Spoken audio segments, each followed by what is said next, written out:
Hello everyone, you're welcome to Network Tips.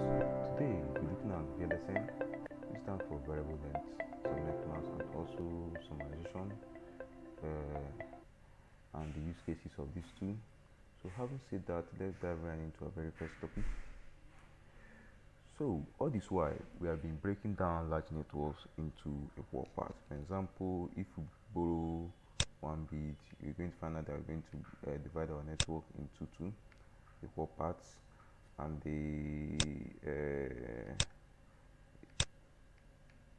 two equal parts like this. And maybe if we borrow 2 bits and we're going to divide it into 4 equal parts, maybe having 62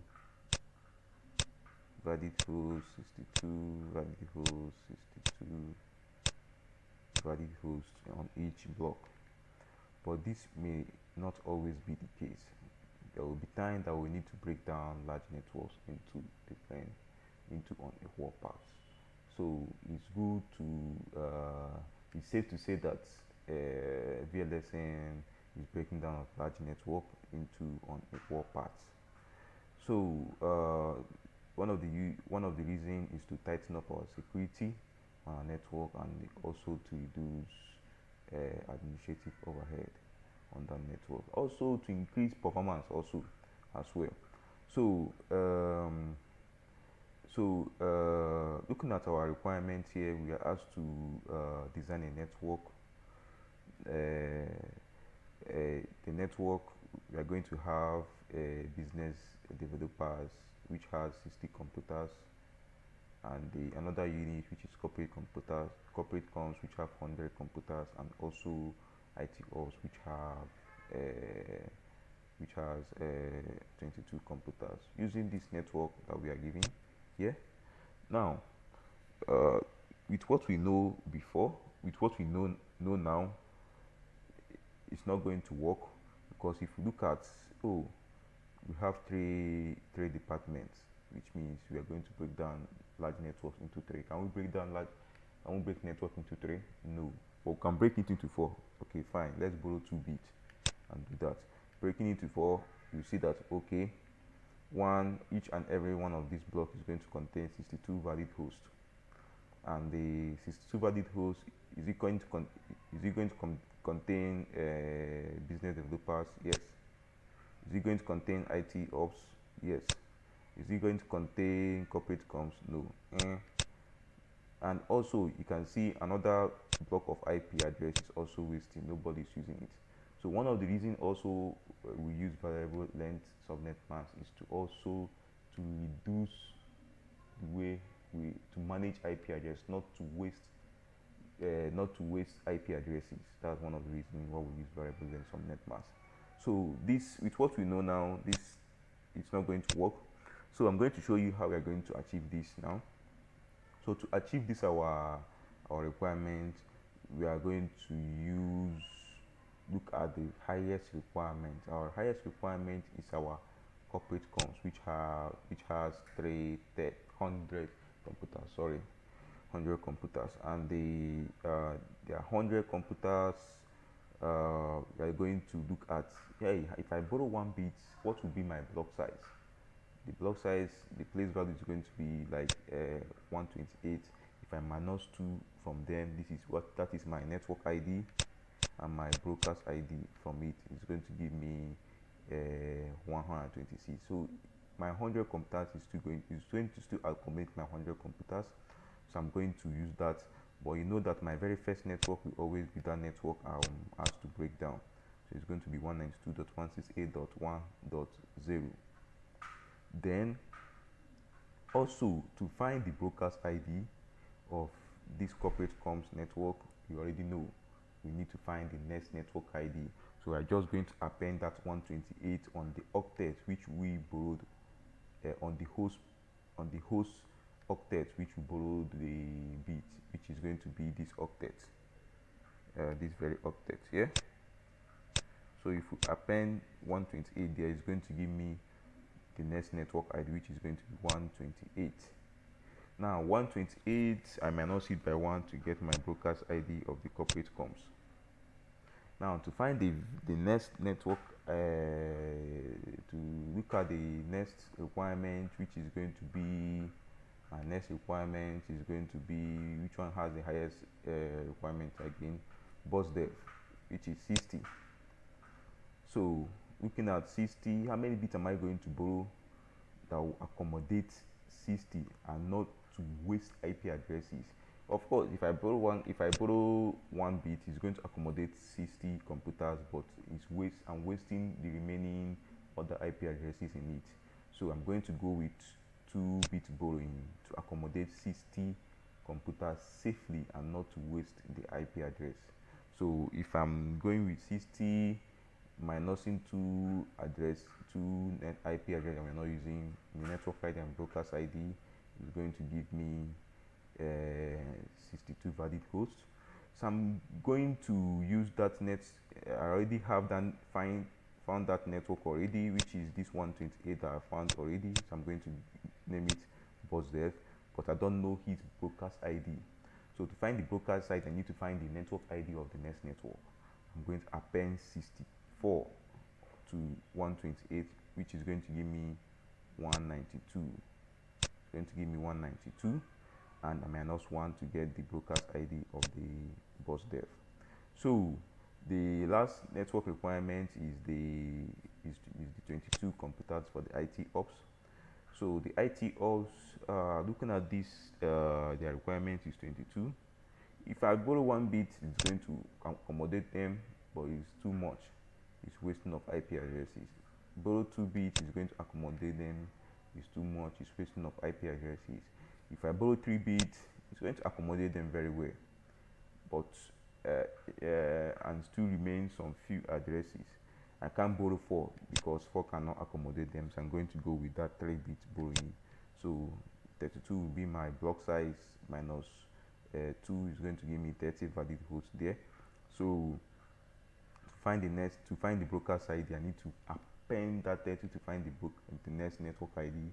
If I append it, it's going to give me 224 minus 1, which is going to give me the broadcast ID of it, which is 223. Very easy. So how did I found their subnet mask? Remember, I borrowed 1 bit on the corporate comms. It's going to be 1 plus 24. It's going to be 25. I borrowed 2 bits on the bus dev, and it's going to be 2 plus 24 plus 2 is going to give me 26. I borrowed 3 bits on the IT ops. It's going to be 24 plus 3 is going to give me 27. So very easy. It's not hard. So if you look at the valid hosts within this range of this corporate comms from D0 to 128, you're going to see that it's just they're only having 126 valid addresses there. The same thing with this corporate comms as this bus dev as well. You're going to see you're only going to have only 62 addresses in it. The same thing where you're going to see you're going to have only 30 valid addresses within this range. So you can see, very easy. It's not that difficult. You can always rewind the video to understand it better. Yeah, so our next topic is network summarization. I don't know how many of you have logged into a router. Maybe you issued a command IP route on your network, and you see the routing table, a whole bunch of the source destination. You can go on, even enter the next page, and it's a whole lot.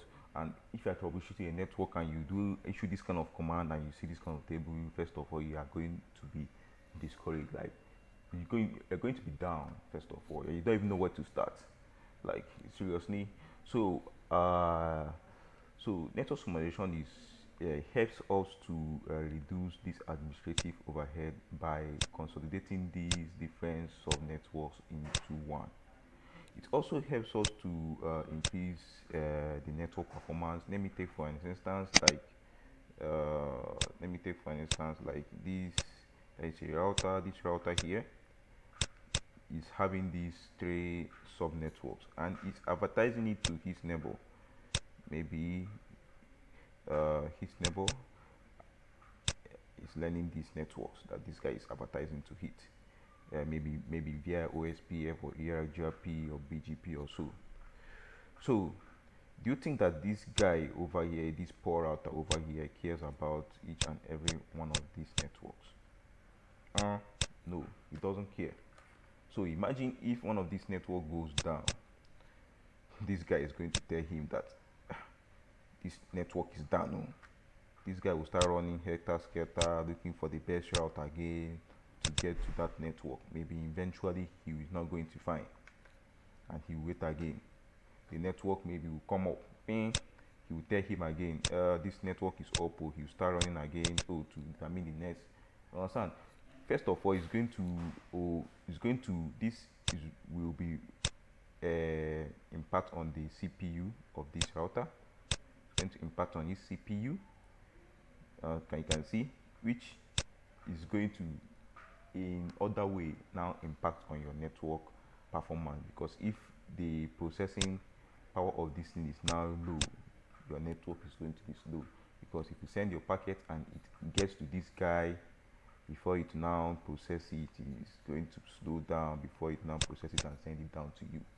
So that's about it. And in internet now, in fact, as I'm speaking to you now, one network just went down and the thing just came up. Another one just went down, the thing just came up. So this is how internet works. In the blink of eye, one network will just go down, before you know it, another one just came up, and it's just been going on and on and on like that. And you see, we don't really have a need for this of some network or some devices on our network knowing specific individual or sub network of these devices. So this is one of the reasons why we summarize our network. So to do this, we are going to look at the stable bit on our network. Looking at this guy, we find out that this, from here to here, these two sub networks has the same value. So if I'm to convert them to binary bit to find out the stable bit, I'm going to convert them to binary bit, of course. If I convert these three 168.1, these two sub networks, their first two octets is going to have the same bit. So I'm not going to convert that one. I'm going to leave it and keep it stable. Then the one I'm concerned with is this 197, 198, 199, which is not stable. So I'm going to convert those ones into binary. I've already done that here. So I'm looking at for the stable bit, where the stable bit stopped. So my stable bit stopped here. So I'm just going to draw a line there. So it stopped there, and the remaining the bits that are different is this 101, 110, 111. These are the bits that are different from the other bits. So what I'm just going to do is make these other bits 0 or zeros. You understand? So if I'm to convert them, I'm going to just quickly write it out here now. I'm just going to be 1 1 0 0 0 0 0 0 is 1 2 3 4 5 6 7 8. Then don't forget your other octet, which is all 0 0 0 0 0 0 0 0 1 2 3 4 5 6 7 8. So this is how it's going to look like if I'm to convert it. So if I'm to find the decimal value of this value now, it's going to give me what? Place it on this, my place value, this is 1000, it's going to give me 192. So if I add this 128 plus this is 4, it's going to give me 192. And that's how I came about this 192 here. And my zeros still remains 0. So I'm going to write out the value in full, 172.168.192.0. Sorry, I forgot the one here. So help me add it later. So 172.168.192.0/21. You'll be wondering, how did I come about the 121? Here, I count the stable bit, then I added them. So the stable bit, I already know that this is, each octet contains 8. Octet is 8, so this one is going to be 8, which is going to be 16. If I count it, 17, 18, 19, 20, 21. It's going to give me 21 bits. So you can see this is very easy. It's not difficult at all. It's something that we are going to just going to watch the video all over and over again, and if you have any question, you can ask me on the comment section. So with this, I'll just quickly show you the practice test that I have for you for the IP before I get done with it. So quickly pause the video and solve this practice test, and we're going to have a review of it in the next class, in the further class coming up. So I'm going to move to the next slide, and that's about that. Thank you for watching, and see you in the next video.